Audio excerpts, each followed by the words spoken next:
پھر دوسرے نمبر پہ کیا کرنا چاہیے؟ اللہ کے رسول صلی اللہ علیہ وسلم کے پہ درود پڑھنا چاہیے۔ اللہ کے رسول صلی اللہ علیہ وسلم فرماتے ہیں کل دعاء محجوب حتی یصلی علی النبی صلی اللہ علیہ وسلم، اللہ اس وقت تک دعا کو روکے رکھتے ہیں جب تک پیغمبر پہ درود نہ پڑھا جائے۔ تو دعا کی قبولیت کی شرط قرار دے لیں آپ اس کو، کہ جب بھی دعا کریں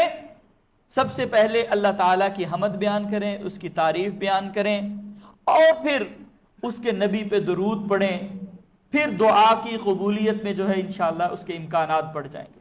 اس کے بغیر دعا رد ہو جائے گی۔ تو کل دعاء محجوب حتی یصلی علی النبی صلی اللہ علیہ وسلم۔ دنیا میں بھی ہمیں ویسے اسی طرح کے اصولوں کو فالو کرتے ہیں نا، کسی کو خوش کرنا ہو نا تو اگر آپ اس کے بیٹے کی تعریف کر دیں، اس کے بچوں کی تعریف کریں، یار آپ کا بیٹا ماشاءاللہ بہت اچھا ہے جی، تو یہ وہ بڑا خوش ہوتا ہے۔ تو اللہ تعالیٰ سے جب ہم نے مانگنا ہے تو یہ طریقہ خود اللہ کے رسول صلی اللہ علیہ وسلم ہمیں سکھا رہے ہیں کہ تم اللہ کی حمد بیان کرو، پھر مجھ پہ درود پڑھو، تو اللہ تعالیٰ تمہاری دعاؤں کو قبول فرمانا شروع کر دیں گے۔ تو یہ بھی دعا کے آداب میں شامل ہے۔ پھر علماء نے یہ بھی لکھا ہے مختلف جو قرآن پاک کی دعائیں ہیں اور جو پیغمبر علیہ السلام نے دعائیں سکھائی ہیں، ان کو دیکھنے اور اس کو پڑھنے سے یہ بات سمجھ آتی ہے کہ اگر انسان گناہوں کی معافی مانگتا ہے، استغفار کرتا ہے، تو اس سے بھی دعا کی قبولیت کے امکانات بڑھ جاتے ہیں۔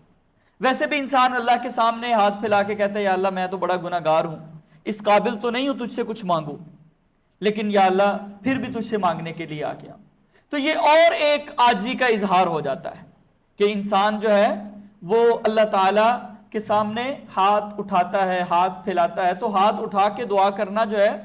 اور پھر اس میں استغفار کرنا، یہ بھی دعا کی قبولیت میں اضافے کا سبب بنتا ہے۔ تو یہ ہاتھ اٹھا کے دعا کرنا، اس کا بھی بے شمار احادیث کے اندر تذکرہ موجود ہے۔ جیسے ایک بڑی معروف حدیث ہے، پیغمبر علیہ السلام فرماتے ہیں کہ اللہ تعالیٰ ان اللہ حی قریب، اللہ تعالیٰ بہت زیادہ جو ہے وہ نوازنے والے ہیں، زندہ ہیں، اور یستحیی، اللہ تعالیٰ اس بات کو اچھا نہیں سمجھتے کہ بندے کے ہاتھوں کو خالی لٹا دے۔ اس کے علاوہ بھی اور بھی احادیث ہیں جن سے پتہ چلتا ہے کہ ہمیں ہاتھ اٹھا کے دعا کرنی چاہیے۔ ایک تو ہے نا جو روزمرہ کی مختلف مواقع کی دعائیں ہیں، جیسے کپڑے پہننے کی دعا ہے، یا نئے کپڑے پہننے کی دعا ہے، چاند دیکھنے کی دعا ہے، واش روم جانے کی دعا ہے، باہر نکلنے کی دعا ہے، گھر میں داخل ہونے کی تو یہ ایک روٹین کی دعائیں ہیں۔ ایک انسان کو اسپیشلی کوئی حاجت ہوتی ہے، کچھ مانگنا پڑتا ہے اللہ تعالیٰ سے، تو پھر اس کی آداب میں یہ بات شامل ہے کہ وہ ہاتھ کو اٹھائے اپنے رب کے سامنے اور ہاتھ اٹھا کے اللہ تعالیٰ سے دعا کرے۔ تو جب انسان اپنے رب کے سامنے ہاتھ پھیلا دیتا ہے نا، جیسے دنیا میں مانگنے والے کشکول سامنے رکھ دیتے ہیں، تو ہم بھی اپنے ہاتھوں کا کشکول بنا کے اللہ کے سامنے رکھ دیتے ہیں کہ یا اللہ یہ دیکھ، یہ ہاتھ پھیلائے ہوئے ہیں تیرے سامنے، اب ان کو خالی نہ لوٹانا۔ تو پھر جب ہم بخشش مانگتے ہیں اللہ تعالیٰ سے کہ اللہ ہم گناہ گار تو بہت ہیں، اللہ ہم نے گناہ بڑے کیے ہیں،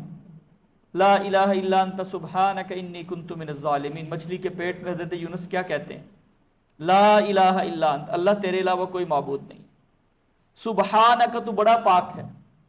انی کنت من الظالمین، گناہ تو میرا ہی تھا، غلطی میری ہی تھی، تو مجھے معاف کر دے۔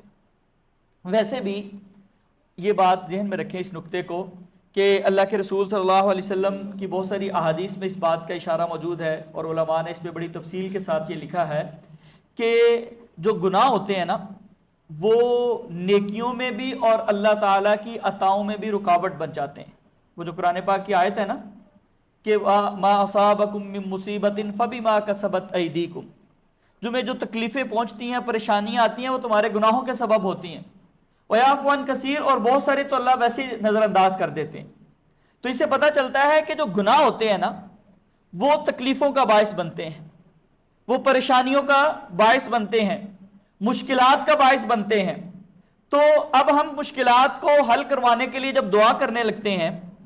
کسی پریشانی کو دور کروانے کے لیے اللہ سے مانگنے لگتے ہیں،